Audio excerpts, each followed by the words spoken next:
17 मई साल 1498 ईस्वी को वर्तमान केरल राज्य के कालीकट तट पर समुद्र के रास्ते कुछ नाविकों ने कदम रखा, जिसके बाद मानो हमारे देश भारत की तकदीर ही बदल गई और इसकी कहानी कुछ अलग ढंग से ही लिखी जाने लगी। दोस्तों, ये वो दिन था जब यूरोपियन समुद्री नाविक एवं खोजकर्ता वास्को डी गामा ने भारत की खोज की थी। अब बहुत से लोग सोच रहे होंगे कि भारत का इतिहास तो हजारों साल पुराना है। सदियों से यहाँ पर जनपद, मौर्य साम्राज्य, गुप्ता साम्राज्य और दिल्ली सल्तनत के आदि राजाओं ने यहाँ पर राज किया था। तो फिर कोई कैसे भारत की खोज 1498 ईस्वी में कर सकता है? तो दोस्तों, आपको बता दें, भारत में सदियों से जितने भी आक्रमणकारी जैसे सिकंदर, मंगोल आदि आते थे, तो वह हमेशा भारत को पश्चिमी एशिया से जोड़ने वाले मशहूर रास्ते खैबर दर्रा से होकर आते थे। लेकिन 17 मई 1498 को वास्को डी गामा ने समुद्र के रास्ते यूरोप से भारत के केरल राज्य के कालीकट तक पहुंचकर एक समुद्री रास्ता ढूंढ निकाला था, जिसे ही वास्तव में भारत की खोज माना जाता है।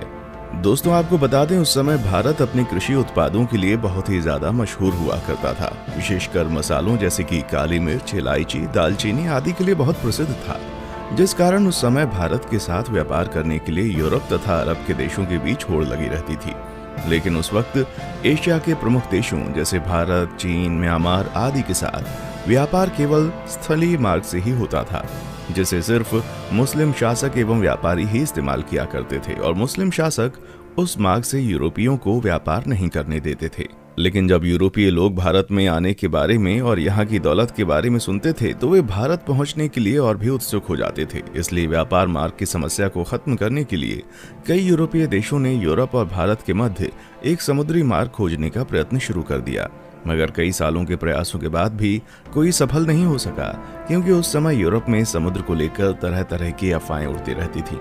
जैसे कि कई लोगों का मानना था, अगर समुद्र में नाव को बहुत दूर तक ले गए तो नाव समुद्र के अंतिम छोर पर जाकर गिर जाएगी। इसलिए कुछ नाविक समुद्र में बहुत लंबा सफर नहीं करते थे।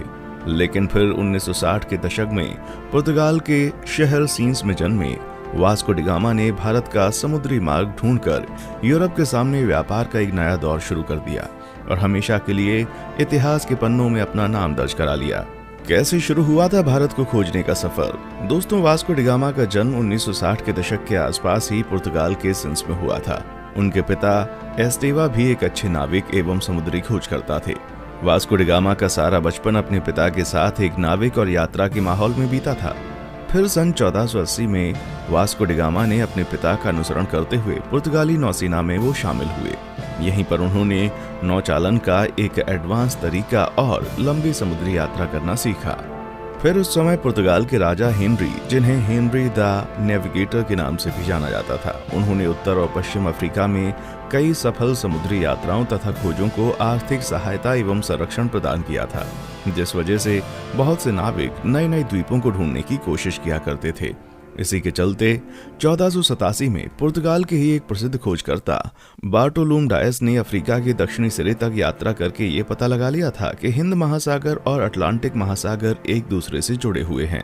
जिसके बाद डी गामा, जो समुद्री यात्राओं एवं खोजबीन में गहरी दिलचस्पी रखता था, वो जानता था कि यदि हिंद और अटलांटिक महासागर अफ्रीकी भूमि के अंत में जुड़ते हैं तो वो अफ्रीका से दूर दक्षिणी कोने पर मौजूद केप ऑफ गुड होप के माध्यम से भारत तक पहुंचने का मार्ग खोज सकता है। जिसके बाद 8 जुलाई 1497 को वास्को डी गामा ने 4 जहाजों और 170 आदमियों के दल के साथ पुर्तगाल के लिस्बन शहर से अपनी यात्रा शुरू की।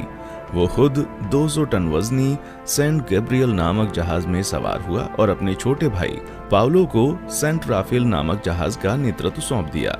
फिर कुछ दिनों के बाद उनका जहाजी बेड़ा इस समय के मोरक्को देश के निकट स्थित कैनरी द्वीप से गुजरते हुए केप वर्दे द्वीप समूह पहुंचा और वहीं 3 अगस्त तक रुका रहा। आपको बता दें, वे लोग जहाज पर अपने साथ पत्थरों के स्तंभ लेकर आया करते थे, जिसे वे लोग अपने मार्ग को चिन्हित करने के लिए विभिन्न महत्वपूर्ण पड़ावों पर स्थापित कर दिया करते थे, जिससे कि उन्हें वापसी का रास्ता मालूम हो सके। वास्को डी गामा ने गिनी की खाड़ी की तेज समुद्री धाराओं से बचने के लिए अटलांटिक महासागर में एक लंबा चक्का लगाया और फिर केप ऑफ गुड होप के दौरे के लिए पूर्व की ओर एक मोड़ ले लिया। ये भारत की खोज में उनकी पहली प्रमुख सफलता थी। फिर 7 नवंबर को उनका बेड़ा आज के दक्षिण अफ्रीका में स्थित सेंट हेलेना बे में पहुंचा। उस समय सेंट हेलेना बे का मौसम बहुत खराब था। वहां बहुत तेज हवा और समुद्री लहरें चल रही थीं, जिस वजह से वास्को डी गामा का दल अगले 22 नवंबर तक आगे नहीं बढ़ सकता था।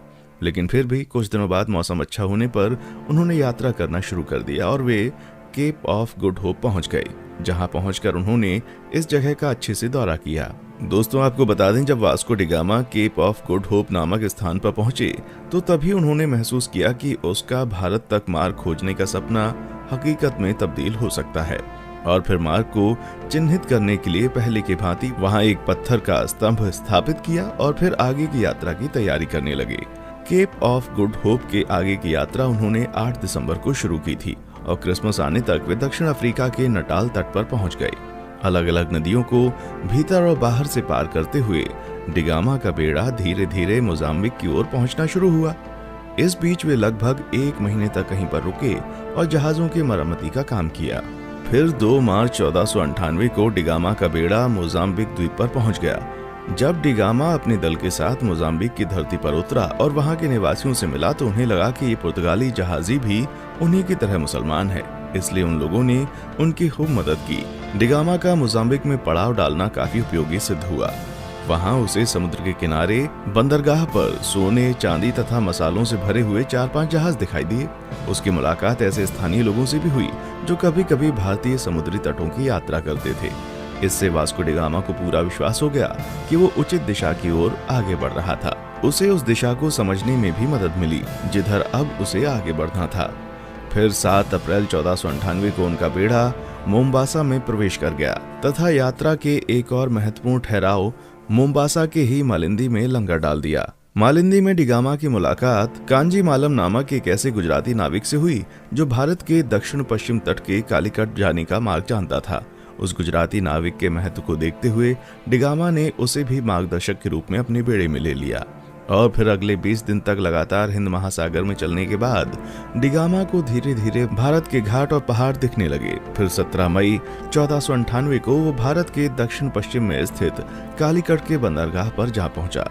कालीकट में स्थानीय राजनयिकों द्वारा वास्को डी गामा का काफी अच्छी तरह से स्वागत किया गया।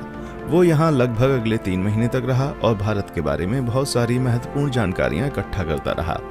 दोस्तों, वास्को डी गामा के भारत आने और उसके कालीकट में उतरने के बाद भी कई ऐसी घटनाएं हुई जिसके बारे में अभी भी लोगों में सहमति नहीं हो पाई है, लेकिन हम अपने किसी और वीडियो में उसके भारतीयों के साथ किए गए जुल्म और अत्याचार पर अलग से वीडियो बनाएंगे।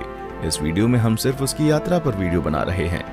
दोस्तों, यहाँ 3 महीने रहने के बाद वास्को डी गामा 2 साल से अधिक समय की यात्रा करते हुए 18 सितंबर को पुनः लिस्बन लौट आया। इस दौरान उसने लगभग 38,600 किलोमीटर की यात्रा की थी। और दोस्तों, आपको बता दें कि इस लंबी साहसिक यात्रा में उसके कुल 170 साथी थे, जिसमें से 116 की यात्रा के दौरान मृत्यु हो गई थी।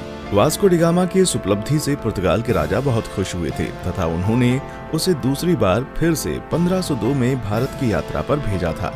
इतिहासकारों का मानना है जब डी गामा विभिन्न प्रकार के भारतीय मसालों और रेशम के साथ अपने देश पुर्तगाल लौटा तो उसने केवल मसाला बेचकर ही यात्रा पर खर्च किए गए पैसों से 4 गुना ज्यादा पैसे कमा लिए थे।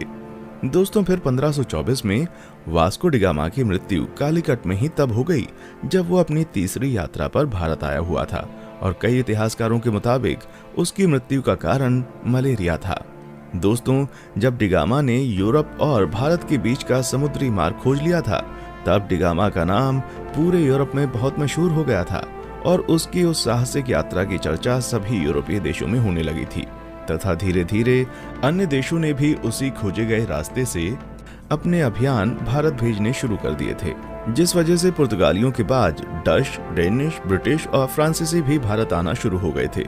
उसके बाद आगे के दशक में भारत में जो भी हुआ वो हम अच्छे से जानते हैं कि कैसे भारत इन यूरोपीय देशों की कॉलोनी बन गया। दोस्तों, आज के लिए बस इतना ही। फिर मिलते हैं एक और वीडियो में। तब तक आप हमारे चैनल को लाइक, शेयर और सब्सक्राइब जरूर करें और आप किस टॉपिक पर वीडियो चाहते हैं नीचे कमेंट सेक्शन में आकर बताएं। देखने के लिए शुक्रिया।